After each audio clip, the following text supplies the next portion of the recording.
Have you ever heard about Euler's constant, not Euler's number? Euler's constant is given as gamma is equal to the limit as n tends towards infinity of the quantity summation from I is equal to 1 to n of the quantity 1 upon I minus the quantity integral from 1 to n 1 upon x dx. I am sure you all must have never saw such kind of expression before, because we all are well acquainted with Euler's number, which is equal to limit as n tends towards infinity 1 plus 1 upon n raised to the power n. We all know Euler's number is this, but this Euler's constant, Euler's number approaches towards 2.71, somewhat like that, and Euler's constant approaches towards 0.577, right? So today we are going to prove that this limit converges to a number which we call as Euler's constant. So let's see how we can derive it. So we have the expression limit as n tends towards infinity of the quantity summation from I is equal to 1 to n 1 upon I minus summation from 1 to n 1 upon x dx. So how can we prove that it converges? Well, we have to apply a bit of mathematics and we will be done, right? So we have a summation and an integral term over here. So I can see that the function is same in both the cases, right? So many of you can think that we all know that 1 upon 1 square plus 1 upon 2 square and so on and so forth is equal to pi square by 6. So maybe it's possible that 1 upon 1 plus 1 upon 2 plus 1 upon 3 and so on till infinity will be equal to some finite value. But no, this is divergent. This diverges, right? So you can't apply this concept that this will be converging to some value and this will also converge to some value. No, that's wrong. Okay, so of course we have to think in some other domain. So what if I break this limit as we have this integral from 1 to n 1 upon x dx. So we have to rearrange it in some way so we can use it in form of summation term. So I remember a property that if you have a function, if you have an integral from a to c, suppose, of a function fx dx, right? Then we can clearly write it as integral from a to b fx dx plus integral b to c fx dx. And if there are n different kinds of intervals, you can write it like this: dx plus x1 to x2 of the quantity fx dx and so on and till nth term x n to b fx dx, right? So clearly you can write this function, this integral, as a sum of these integrals, right? So clearly you can write it like this. You can use this concept over here also. So you can write it as integral from 1 to 2 1 upon x dx plus 2 to 3 1 upon x dx and so on and so forth till n minus 1 to n 1 upon x dx. So what is its graphical approach? Well, let me explain you. Suppose this is the graph, this is y-axis, this is x-axis, and 1 upon x in natural number will look like this. That is from 1 to n, it will look like this, right? We don't need it in over here, right? So we have this graph. So suppose this is 1. So 1 will correspond over here. This will be 1, right? And suppose this is 2. Then this will correspond to 1 upon 2. And suppose this is 3. This will correspond to 1 upon 3 and so on and so forth, right? So basically we are calculating the area like this. First this area, then this area, then this area, and so on and so forth. So we are calculating the piecewise areas over here, right? So that is the concept behind this thing, okay? So clearly we will use this integral now, okay? Okay, so now let me erase this and we will rearrange it. So we can write it as limit as n tends towards infinity of the quantity summation from I is equal to 1 to infinity 1 upon I minus 1 to 2 1 upon x dx plus so on and so forth n minus 1 to n 1 upon x dx, correct? Like this you can write, one more braces over here, and now we can write it in form of summation, right? So note, the summation, it can be written as integral from 1 to 2 1 upon x dx till n minus 1 till n 1 upon x dx. It can be written as a summation from k is equal to 1 to k is equal to, let's see the upper limit soon, k to k plus 1 1 upon x dx, correct? Right? So when k is equal to 1, the limit is from 1 to 2, right? So we will get this expression. When limit is equal to 2, we will get over 2 to 3 1 upon x dx, right? So so this is satisfying. Okay, now the question is, what will the upper limit? Well, if I use the upper limit as n, then the last term will be the integral from n to n plus 1. Of course, that doesn't exist in the given integral, right? So of course the last term cannot be n, right? So if I choose the last term as n minus 1, I will get n minus 1 plus 1, that is n minus 1 to n, right? So yeah, so the last term, so the upper limit will be n minus 1. So clearly I can write it like limit as n tends towards infinity, limit, and the sum from I is equal to 1 to infinity 1 upon I minus the summation from k is equal to 1 to n minus 1 of the quantity integral from k to k plus 1 of the quantity 1 upon x dx, right? So we have ended up to this expression. Now what we can do further? Sorry, summation from 1 to n, sorry, over here, n, right? Okay, I'm sorry. So what we can do next? Well, what I can do is that I can break this summation. So what we can do is that, first of all, we can see that this is an index number, right? So we can change index from k to I, right? Or I to k, it doesn't matter, right? So let's choose let's choose it k.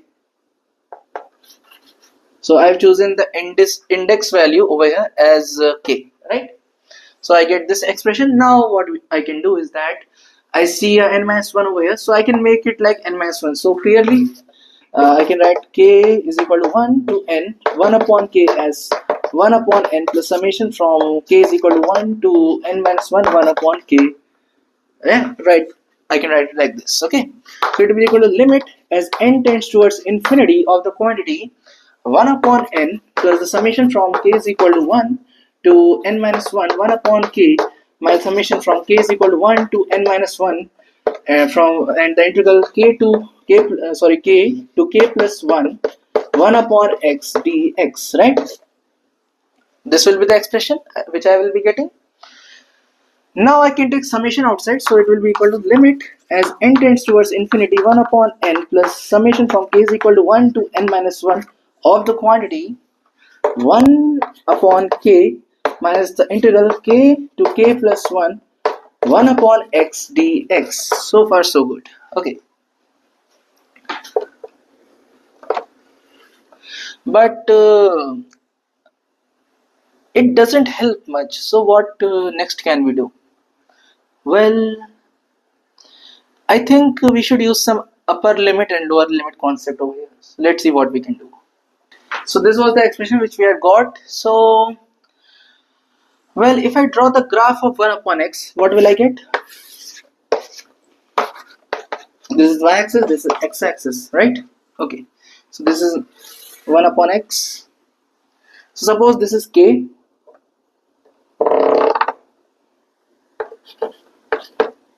some k, and suppose this is k plus 1, correct? Okay, so the value of function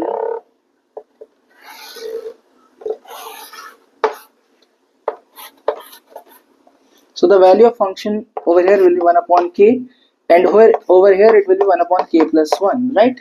Okay, and let me use another chalk over here.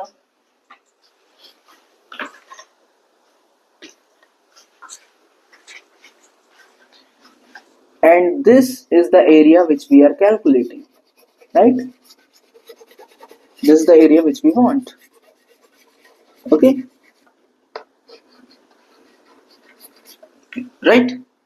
So this is the area which we want. Now the question arises,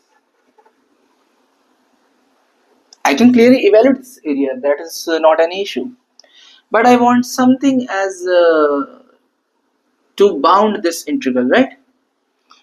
So I can clearly see that this area is less than y is equal to 1 upon k plus 1. That is, what is its length? This length is equal to 1, this length. This is 1, right? And what is this length? This is equal to 1 upon k plus 1, that is the y length, correct? So the area, so this area is equal to what? Just this area.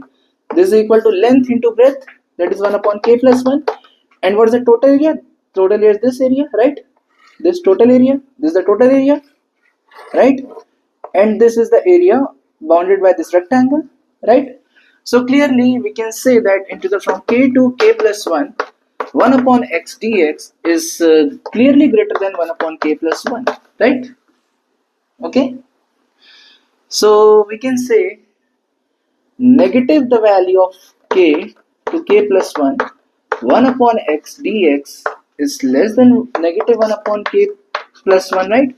You can say k greater than equal to also, it's no issue, right? Now if I subtract 1 upon k both sides, so 1 upon k minus this quantity k to k plus 1, 1 upon x dx, it is less than k, sorry, if I add both sides 1 upon k, if I said subtract at that time, 1 upon k plus 1, right? So clearly this stuff is less than this stuff, right? So let me erase this and let me tell you one thing.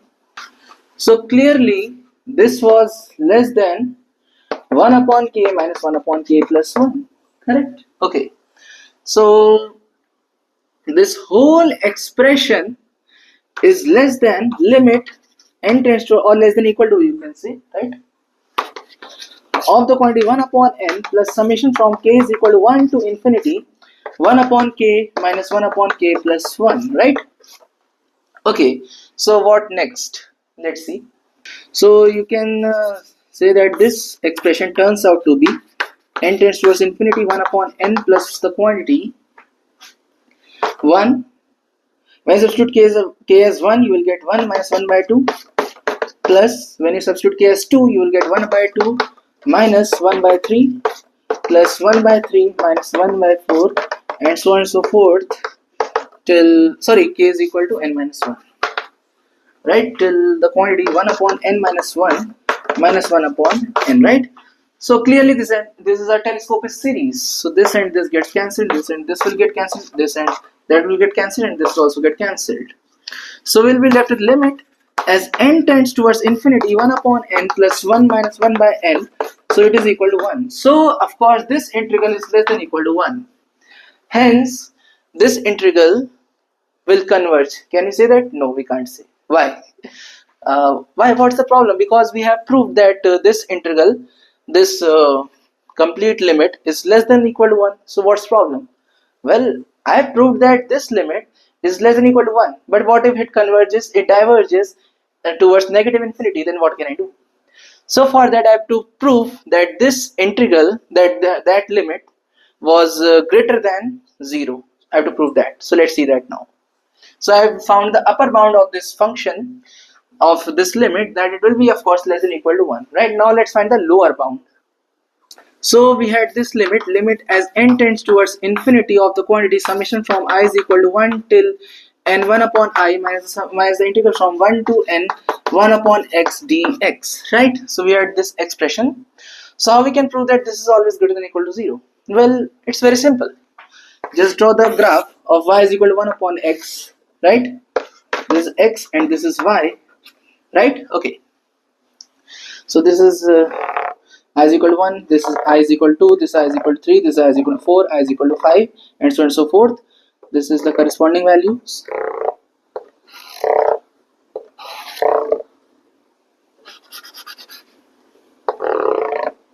And this will be the value over here, right? Somewhat like this, okay?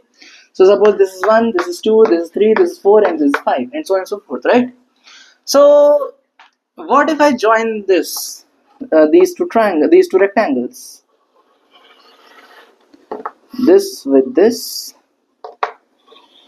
okay, this with this with this, sorry, and this with this, and so on and so forth, right? So this value is equal to what? This is equal to 1, this is 1 by 2, this is 1 by 3, this is 1 by 4, this is 1 by 5, right? Okay, so this y is equal to 1 upon x curve, of course. So what is the area of this one rectangle? The area of this rectangle is equal to this width is 1, this length is 1, so the area will be 1, correct? Okay, so total area of this region is 1, right? What is its area? Well, its vertical height is 1 by 2 and width is still 1, so its area will be 1 by 2, right? 1 by 2, okay.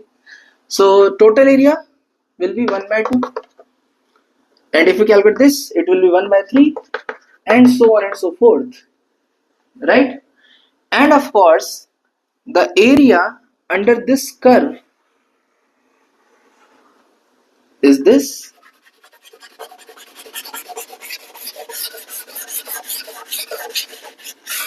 So you can clearly say that this area, this upper area is always greater than this curve's area. This rectangle's area is always greater than this curve, the area under this curve, right? So sum of this quantity will always be greater than integral from 1 to n is equal to 1 to n 1 upon x dx. You can prove it also by taking a general term away. Suppose I take this as k and this as k plus 1, right? So clearly this will be 1 upon k, this will be 1 upon k, and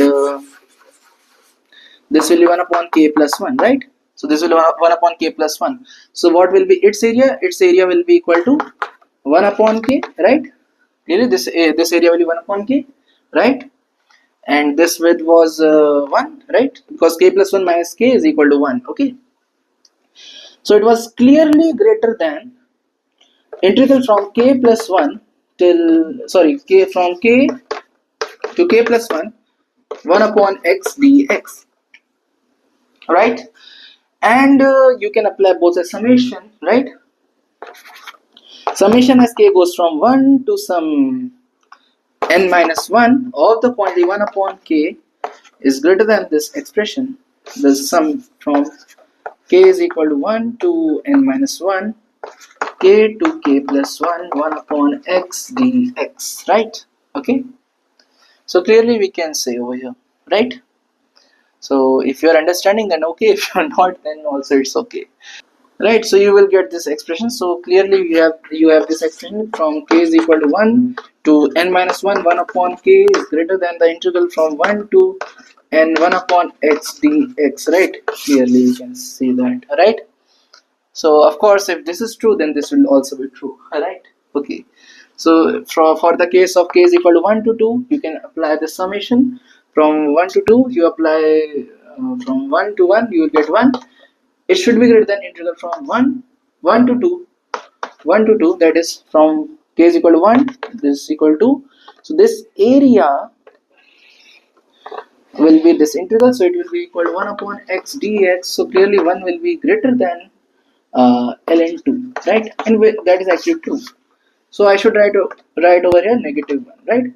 Because of course if this is true, then of course if there is n also, of course it will be greater, right?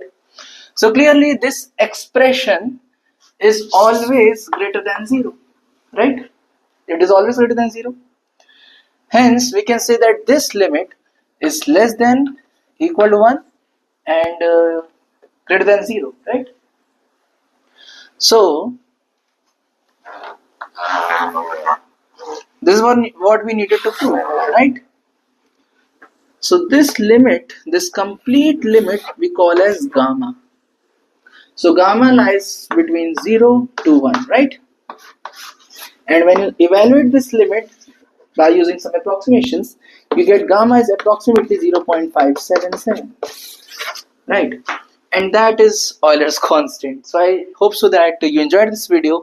And of course, this I don't think so that you must have studied about this constant before, because every time we know that we study that Euler's number is equal to 2.7, somewhat like that, but we never study something called as Euler's constant. So this must be something new for you.